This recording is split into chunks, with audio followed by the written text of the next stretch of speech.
আজ তোমাদের সাথে শেয়ার করব আমার কাকিমার বলা এক পাবদা মাছের রেসিপি। সত্যি বলছি দুর্দান্ত খেতে হয়। এই ছোট ছোট পুকুরের পাবদাগুলো একবার আমার মতো করে রান্না করে দেখো, খেয়ে যদি ভালো লাগে তবেই এসে ভিডিওতে লাইক সাবস্ক্রাইব করে যেও। প্রথমে এই কড়াইতে ভালো করে তেলটা গরম করে মাছগুলো ছেড়ে দিয়েছি। মাছগুলো ততক্ষণ ভাজা হোক আমরা মশলাটা রেডি করে নিই। কিছুটা আদা নিয়েছি পরিমাণ মতো, আর এখানে 4-5টা টমেটো, 5-6টা কাঁচা লঙ্কা, আর এখানে গোটা জিরে।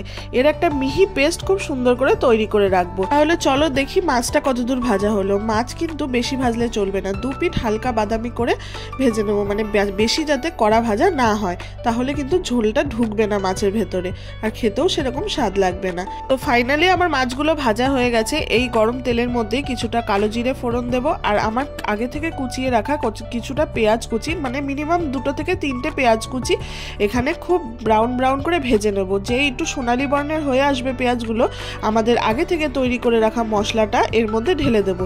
তারপরে পরিমাণ মতো নুন, হলুদ, লঙ্কার গুঁড়ো এগুলো দিয়ে খুব ভালো করে কষাবো যতক্ষণ না মশলাটা থেকে তেল ছাড়ছে। দেখো আমার মশলাটা খুব সুন্দরভাবে কষানো হয়ে গেছে, মশলা থেকে তেল ছেড়ে দিয়েছে। এবার স্বাদটাকে ব্যালেন্স করার জন্য সামান্য একটু চিনি দিলাম। এবার পরিমাণ মতো জল দেবো। হ্যাঁ, জলটা খুব বেশি পরিমাণে দেবো না, কেন মাছের ঝোলটা কিন্তু গা মাখা মাখা হবে। এরপরে মাছগুলো এক এক করে ছেড়ে দেবো ঝোল ফুটার পরে।